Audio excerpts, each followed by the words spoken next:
installing the new control arm, sliding the bolts in from the outside so the spring is not in the way. Just getting the nuts on the bolts now and gonna tighten them up.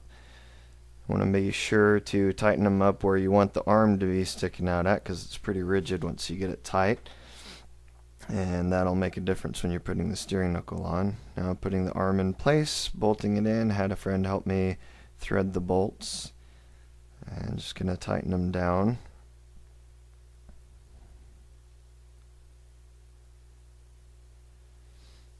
Do kind of a star pattern imitating the way you put on a wheel.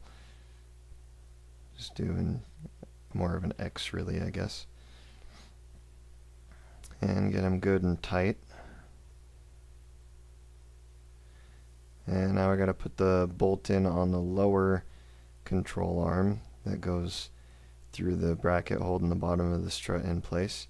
That's in. I'm gonna put some oil on the splines there to make it a little easier to flow in and out a little bit so it can come apart again in the future.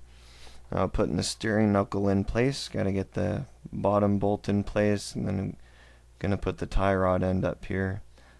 Putting some pressure with the jack on the bottom to put the top in place. Once again, that's why you need to be careful where you put the upper arm at. Putting the tie rod end up there. Gonna thread the bolt a little bit. And now the new control arm has a hex head on the bottom of it, so you can hold the bolt still while you put it on. It does not have a cotter pin and castle nut like the other one did. And the tie rod end, also need to hold the bottom of that with a crescent wrench while you tighten the nut on it.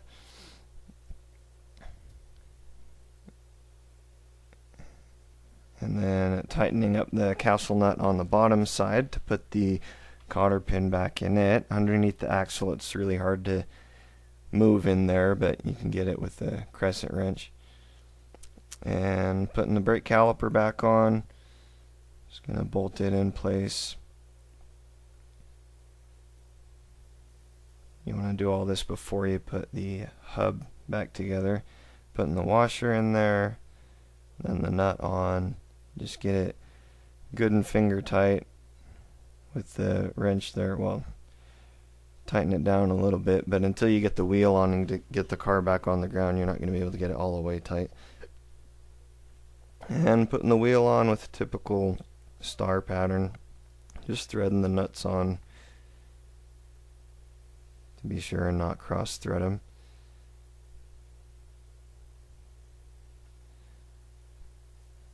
And it snowed the night before, so I had to thaw my wheel out in the sun a little bit so there wasn't any ice in the holes for the lug nuts to sit up against.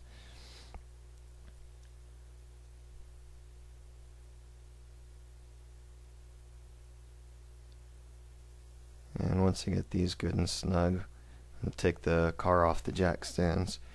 The other side I actually had to check too. It was missing a cotter pin on the driver's side on that castle nut on the top of the control arm, so I had to replace that cotter pin as well so it didn't come apart the way this one did. This came apart while I was driving. And I'm just going to tighten everything up now that it's on the ground.